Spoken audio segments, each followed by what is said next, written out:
अष्टावक्र गीता के भाग 2 में हमने यह जाना कि कैसे आत्मा, जो कि शाश्वत और अचल है, हर एक चीज से भिन्न है। अष्टावक्र ने हमें यह समझाने की कोशिश की है कि आत्मा का असली स्वरूप ना तो जन्म लेता है और ना ही मरता है, बल्कि यह हमेशा स्थिर और अनंत है।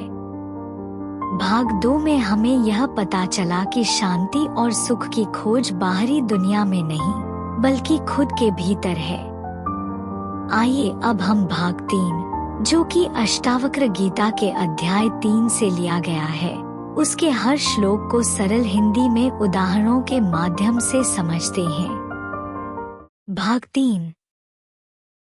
जब किसी व्यक्ति को यह सच्चाई पता चल जाती है कि आत्मा अविनाशी है और केवल एक ही है, तो उसे भौतिक धन और यश की प्राप्ति में रुचि क्यों होगी? ऐसा व्यक्ति आत्मज्ञान के कारण निस्वार्थ हो जाता है और उसे सांसारिक चीजों में कोई रुचि नहीं रहती। अर्थात जैसे एक राजा को जब यह पता चलता है कि उसकी असली पहचान एक साधारण व्यक्ति के रूप में है, तो वह अपनी राजसी संपत्ति और वैभव में कोई रुचि नहीं रखेगा। आत्मज्ञान के कारण जैसे मोती का ज्ञान होने पर चांदी की चमक से मोह दूर हो जाता है, वैसे ही आत्मज्ञानी व्यक्ति को संसारिक वस्तुओं में मोह नहीं रहता। आत्मज्ञान के बिना संसारिक वस्तुओं का आकर्षण भ्रम की तरह होता है। अर्थात यदि कोई व्यक्ति सोने के स्थान पर चांदी को चमकदार समझता है, तो वह वास्तव में भ्रमित होता है। आत्मज्ञान प्राप्त करने के बाद उसे इस भ्रम का एहसास हो जाता है। जब कोई व्यक्ति समझता है कि संपूर्ण ब्रह्मांड उसी आत्मा के समान है, जैसे समुद्र की लहरें समुद्र का हिस्सा हैं, तो फिर वह क्यों संसारिक भयों में व्यस्त रहता है? उसकी स्थिति तो सर्वथा एक के समान होनी चाहिए। अर्थात जैसे समुद्र की लहरें समुद्र का ही हिस्सा होती हैं और स्वयं को अलग नहीं मानती, वैसे ही हमें भी समझना चाहिए कि हम ब्रह्मा का अंश हैं और अपने दुखों को एक अस्थायी घटना के रूप में देखना चाहिए।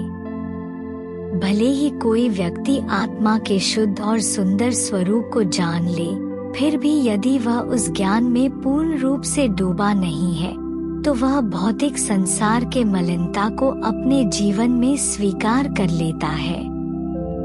अर्थात जैसे कोई व्यक्ति स्वर्ण की चादर पर बैठा हो, लेकिन उसका ध्यान केवल चादर की गंदगी पर ही केंद्रित हो, तो वह स्वर्ण की सुंदरता को नहीं देख पाएगा। जो व्यक्ति आत्मा को सभी जीवों में और सभी जीवों को आत्मा में देखता है, वह आश्चर्यचकित होता है। ऐसा व्यक्ति अपने आप को और अन्य सभी प्राणियों को एक ही आत्मा के रूप में देखता है। अर्थात जैसे एक माली अपने सभी पौधों को एक ही बगीचे का हिस्सा मानता है और उनकी देखभाल करता है, वैसे ही एक योगी सभी प्राणियों को एक ही आत्मा का हिस्सा मानता है और उनके प्रति प्रेम और करुणा रखता है। जो व्यक्ति अहम ब्रह्मास्मि के परम ज्ञान में स्थित है और मोक्ष के लिए भी प्रयासरत है, वह आश्चर्यचकित हो जाता है और इच्छाओं से प्रभावित हो जाता है। अर्थात जैसे एक योगी जो अपने अंतिम लक्ष्य के प्रति समर्पित है, वह फिर भी सांसारिक इच्छाओं से प्रभावित हो सकता है।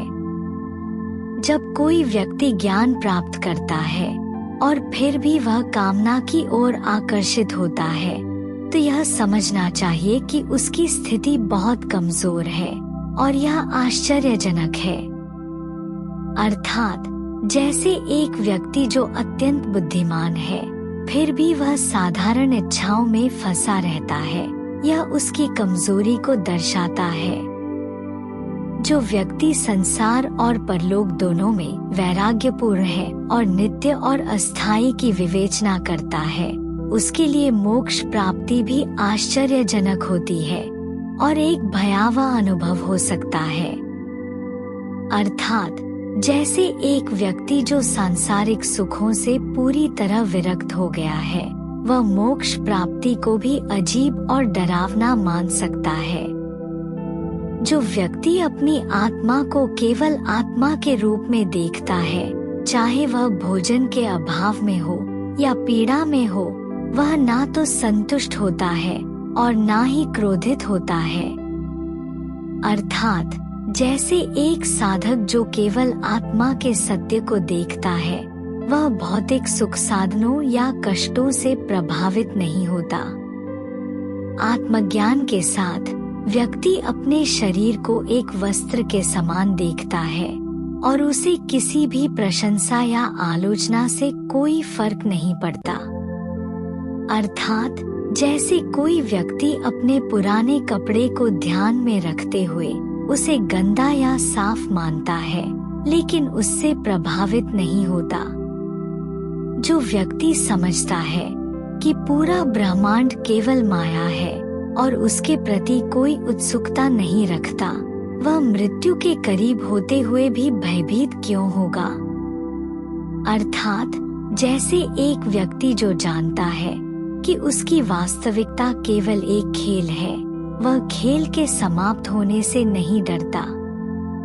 जो व्यक्ति बिना किसी इच्छा और मानसिक संलग्नता के आत्मज्ञान से पूर्ण संतुष्ट है, उसकी तुलना किसी से नहीं की जा सकती। अर्थात जैसे एक संत जो किसी भी सांसारिक वस्तु की चाहत नहीं करता और आत्मज्ञान में पूर्ण है, उसकी संतुष्टि की तुलना किसी भी बाहरी सुख से नहीं की जा सकती। जब कोई व्यक्ति समझता है कि यह सब कुछ स्वभाव से है और कोई भी वस्तु स्थायी नहीं है, तो वह कौन सी चीज देखता है जिसे स्वीकार करे और छोड़ दे। अर्थात जैसे एक व्यक्ति जो यह जानता है कि सभी वस्तुएं परिवर्तनशील हैं, वह किसी भी वस्तु को स्थायी मानकर उसे पकड़ने की कोशिश नहीं करेगा। जो व्यक्ति अंतर्दृष्टि से भरा हुआ है, सुख दुख से परे है और इच्छाओं से मुक्त है, उसे जो भी भोग प्राप्त होता है वह ना तो दुख का कारण बनता है और ना ही संतोष का। जितना भी हमने अभी पढ़ा और सुना, आइए हम उसके मुख्य बिंदुओं को छोटे से सारांश के द्वारा एक साथ समझने की कोशिश करते हैं। जिसने आत्मा की अमरता को जान लिया है, उसे धन और वस्तुओं में कोई रुचि नहीं रहती। आत्मा की सच्चाई को जानकर व्यक्ति खुद को पूर्ण महसूस करता है, न कि छोटा या दीन। जो व्यक्ति आत्मा को सभी प्राणियों में और प्राणियों को आत्मा में देखता है, उसके लिए व्यक्तिगत पहचान कम महत्वपूर्ण हो जाती है। आत्मज्ञान के बावजूद यदि व्यक्ति इच्छाओं में लिप्त रहता है, तो यह एक कमजोरी या अस्थिरता को दर्शाता है। मोक्ष की दिशा में अग्रसर व्यक्ति को भी मोक्ष से डर या संकोच हो सकता है। जो व्यक्ति अपने शरीर को अन्य शरीरों की तरह देखता है और प्रशंसा या आलोचना से प्रभावित नहीं होता, वह सच्चा ज्ञानी व्यक्ति होता है। आत्मज्ञान प्राप्त व्यक्ति मृत्यु के भय को भी माया समझकर निर्भीक रहता है। जो व्यक्ति इच्छाओं और द्वंद्वों से मुक्त है, उसे सुख या दुख का कोई प्रभाव नहीं पड़ता। ऐसी ही ज्ञानपूर्ण वीडियोस के लिए कृपया हमारे चैनल को अवश्य सब्सक्राइब करें। धन्यवाद।